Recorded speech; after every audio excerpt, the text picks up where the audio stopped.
Coming up on Loaded, Brenda faces the traffic and the accidents of Thanksgiving week travel along a dangerous rainy route that could wash away her holiday plans. I am scared. Joe's forced to detour onto America's loneliest highway. Fuel gauge is flashing. And Ryan battles a treacherous prairie snowstorm. I can't see all. Every minute of the day, truckers are hauling valuable cargo through North America in every kind of weather. I feel scared of now and know what. Speed is everything. More miles means more money. Dough goes where the dough flows. Which trucker will make the most?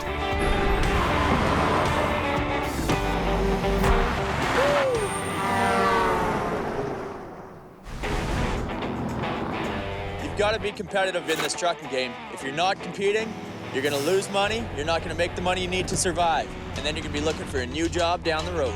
Ryan, Brenda, and Joe are all competing to be the highest paid driver of the week. So Ryan calls Brenda to let her know he's the one to beat. I'm going to be out here pounding the asphalt, making bacon, and I'm going to kick your ass in this competition. I'm the super trucker. I'm taking the title. Ain't no doubt about it, okay? I'm the one. All right, Brenda. To earn the highest pay, truckers need to deliver loads on time with no delays. In Alberta, Canada, Ryan's lined up a long haul 600 miles away in Manitoba. But a severe weather warning for the prairies is forcing him to stay close to home, at least for today. They're calling for heavy snow. I'm trying to play this weather off and do the best I can. So Ryan's booked 3 wide loads on a route that will take him from Trochu, Alberta, 150 miles north to Heisler, carrying a 24-foot wide piece of farm equipment called a swather. Then it's back to Trochu with a second swather and plans to take a 3rd wide load south to Carbon, all before sunset. I can't be hauling these oversized loads in the dark, so gotta rush.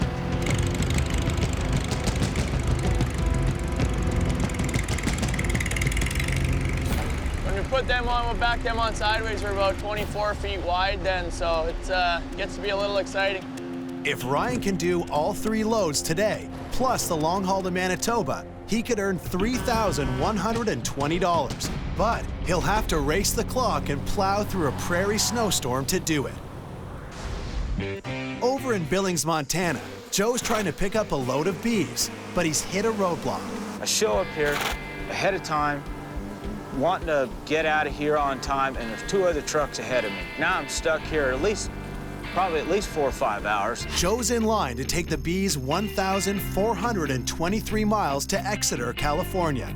The job pays $2,850, but if the client runs short of hives before Joe's truck is served, he won't be paid anything at all. I'm looking around and I don't see enough hives, and I'm the 3rd truck in line. Down in Hannibal, Missouri, Brenda's already behind schedule. Construction just slows everything down. Brenda's aiming to take 45,000 pounds of chips and salsa to Georgia, then an additional load back home to Indiana, and all in time for her favorite holiday of the year. I have never missed a Thanksgiving out of my 25 years in trucking. Brenda's aiming for a $2,350 pay week, but to convince her dispatcher to give her a second load, she has to drive 721 miles from Hannibal, Missouri to Social Circle, Georgia in less than 13 hours. I don't need anything to slow me down. But with the busiest traffic week in America well underway, delays due to accidents are inevitable. Damn, look at that. I see a 4-wheeler that's nose down into the ditch. How the hell they do that? Always something to mess up your dang time, I tell you. Construction, traffic, and now an accident. That's 3 things. That's like a strike. You're out. So I'm pissed. After a night of waiting, Joe's finally got his load of bees, but he can't afford any more setbacks. Not if he intends to arrive in California on time for a second load that will take him straight through Thanksgiving. Hang on to your hat. But the wind has been one hell of a beast this morning. Sitting here with the wind coming on one direction. We're pretty tall. And the thing gets to rocking and rolling, and, well, anything can happen.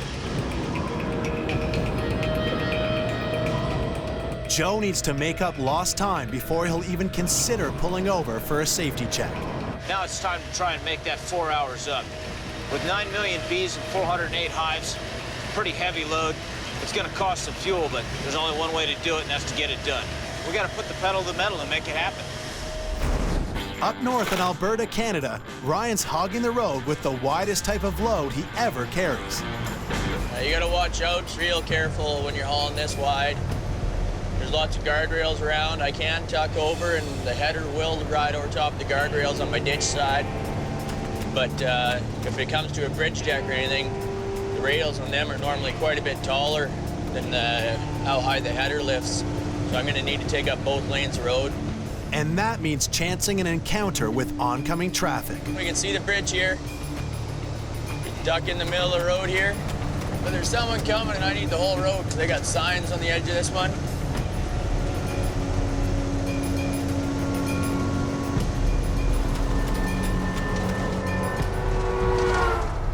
Got lucky there, it's about as close as you like it. I can still tell there that I had room if I put the hammer down, but if that vehicle's any closer, lots of times they'll get the mentality that if they put the hammer down, they'll beat me there, and lots of the time that's what causes the headaches and causes me to have to come to a stop. If they just understand how hard it is to stop these things, then they'd have the courtesy and brains to pull over before me. Back in Illinois, Brenda's broken free from the scene of the accident, only to find herself in danger of having one of her own. I'm scared. I am scared. The drive today, awful. The wind is blowing like freaking crazy and, you know, mixed with rain. My nerves are shot. I will not lie. I am scared. Back in Alberta, Ryan's completed the 150-mile drive to Heisler and is racing to swap the new swather on his deck for the old one behind the barn. That thing loaded like a hot damn, eh? Too easy! Yeah. But nothing at 2 degrees Fahrenheit is ever easy. Just trying to put the header lock in so it can't seep down on me going down the road. Just doesn't want to quite go in. There we go. Finally, Ryan gets the farmer's old swather loaded and ready to rip back to the dealership in Trochu. But in his haste to leave, he's made a rookie mistake. I shouldn't have turned it off. If it doesn't start, we gotta wait till we get back to Trochu and get the mechanics to work on it and get some heat to her, because I still got another load to go tonight. Ryan's decided to pull over onto the narrow shoulder in an attempt to restart the swather's engine.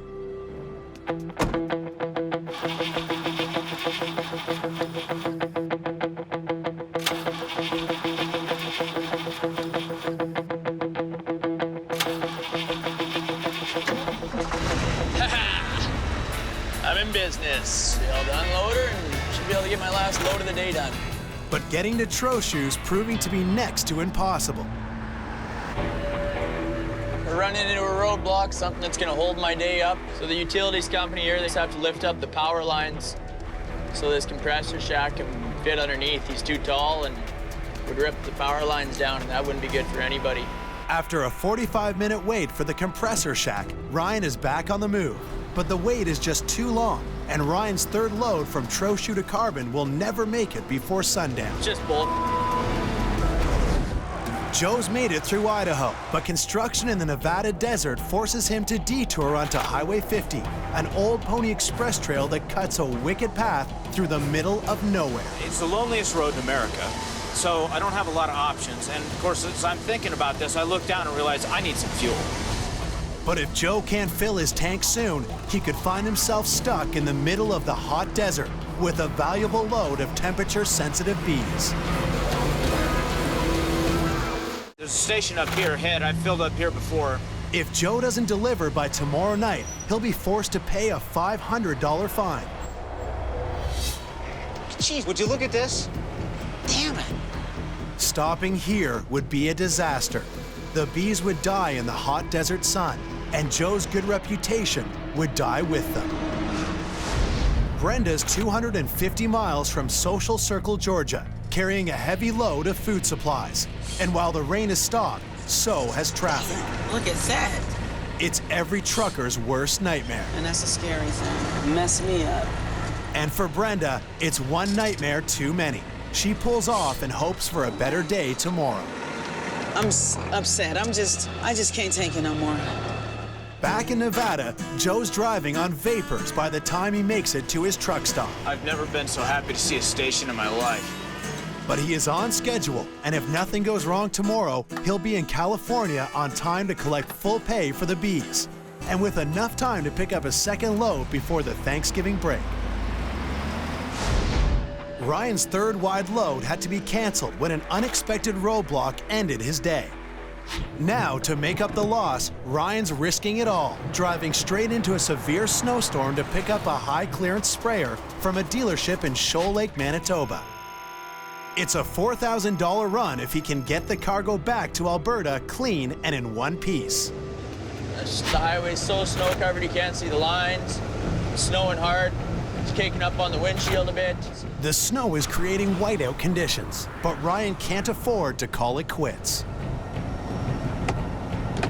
Gotta give him a whap. Because I can't see all.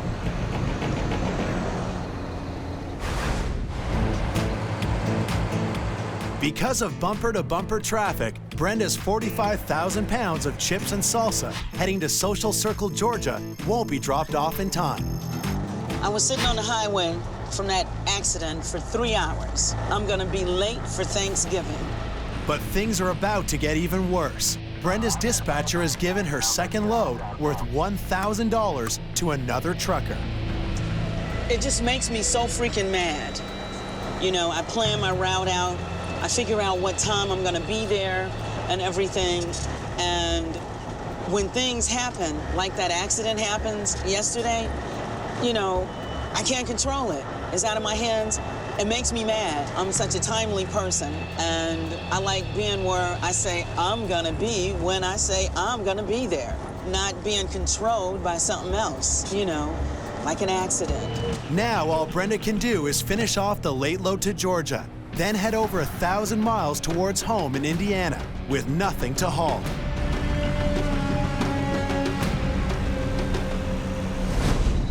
This is ridiculous. We don't need to be going this slow. Ryan's been forced to slow the truck down to a crawl, and now he risks showing up in Shoal Lake hours behind schedule. We've dropped down to 30 to 40 miles per hour in some spots. What's going on up there, Tarp Road? Oh, my wipers are just completely fogging up my windshield. I can't see nothing. Y'all are gonna have to pass. Got nasty in a hurry. Yeah, this just came out of nowhere. With all this blowing snow and dust, it's causing everybody to drive quite a bit slower because you can't see where the hell they're going. Pretty uneasy feeling. It's been a rough road for the truckers so far. Joe started with a 5-hour delay, encountered dangerous winds, and nearly stranded his load in the desert without fuel.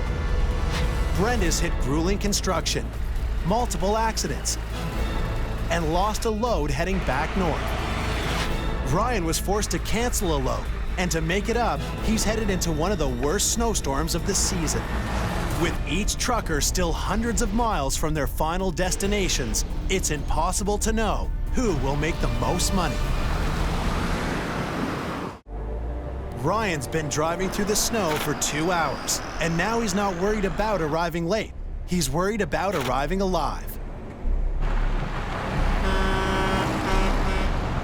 Sometimes it gets a little sketchy out here when we're meeting other vehicles on this lane of highway. We get totally blinded by the snow. I know I'm going to keep her straight in my lane, but I just don't know what everybody else is going to do around me. So hopefully this clears up before it gets worse. Joe is 1,092 miles into his journey. The California border station will be another delay, threatening his fragile load of bees. But it could get even worse. They could deny him entry and send him back to Montana. Well, we're coming up to the California Agricultural Check Station. They just look over and make sure you don't have any funky fruits or vegetables or weird animals or what have you.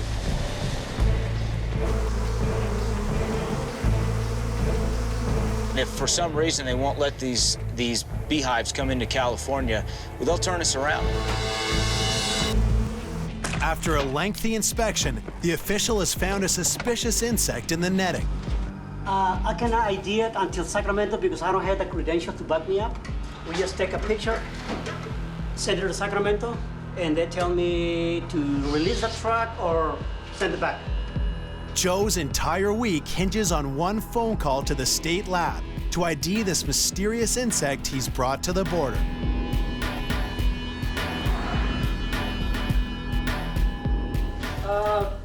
You've been cleared by Sacramento to proceed. Nothing, the bug we found on the load is clear. Okay. Something we already have in California. Fantastic. So I just need your autograph right there. Joe's off the hook with the agriculture officials and ready to blow off some steam with his buddy Ryan, who's just made it through one of the worst storms of the season. It cleared right up.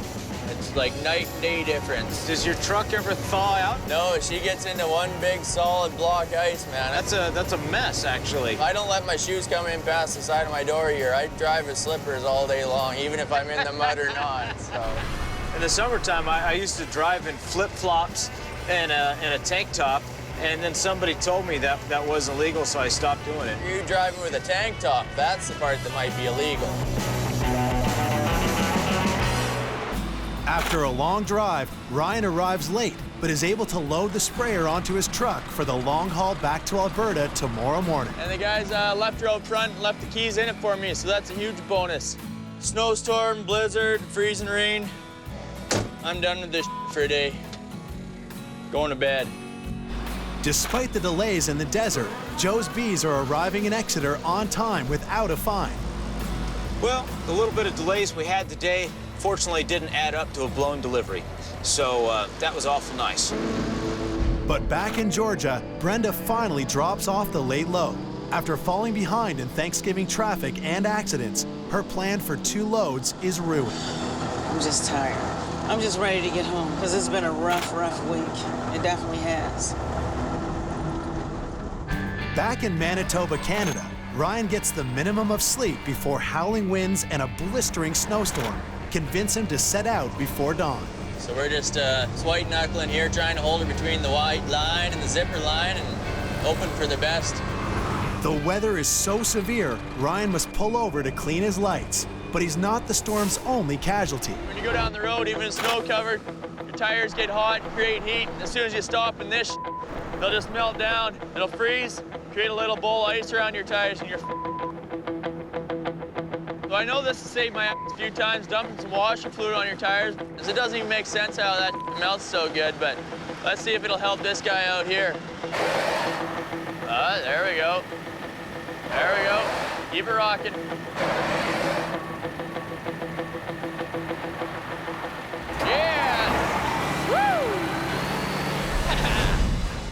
Over in California, Joe picks up a valuable load with holiday pay. Joe's being paid $1,250 to take construction equipment from Chico, California to Peaceful Valley, Washington. But holiday trucking carries risks with it. Joe discovers there's nobody at the other end to unload the truck. You know, if I have to sit on this stupid load for an extra day, we're talking about losing probably $1,000. It would be a direct hit to Joe's paycheck, pushing his week's earnings behind the other 2 drivers. They're apparently going to expect free public storage for a day, so that ain't gonna work. Over in Tennessee, Brenda's finally caught a break.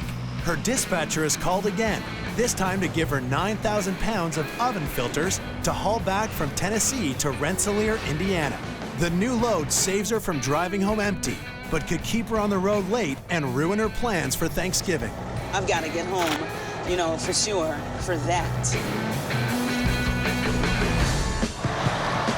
At the Alberta border, Ryan's driving on icy roads. But for this load, it's better than driving through salt, sand, and slop. It's really good for keeping this sprayer clean. But with only 100 miles to go, Ryan's clean streak could come to an end. But look at this.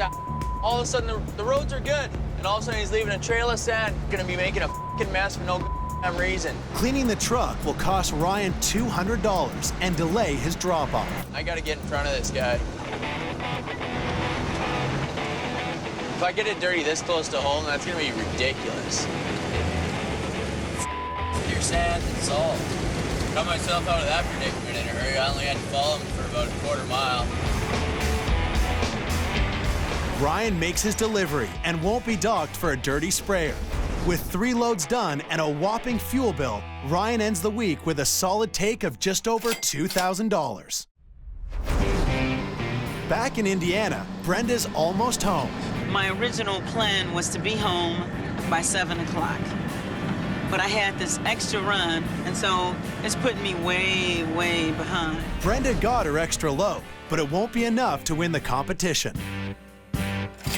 But Brenda's still happy. She's made good money and met her personal goal of arriving home in time to celebrate the holiday. All right, celebration time. Hey, baby, I'm home. Joe's the last truck on the road, and after a frustrating night of uncertainty, he gets the green light to unload. The broker finally got out of bed and started answering her phone and told us that they did finally get a forklift that'll offload our counterweights. Won't be until almost noon, but at least it'll be unloaded today. With the help of a holiday favor, a buzzing long haul, and some last-minute luck, Joe's loads pay handsomely, making him the week's top earner. But it comes with a cost. Thanksgiving dinner alone on the road. So it's another one on the road, just the way it goes.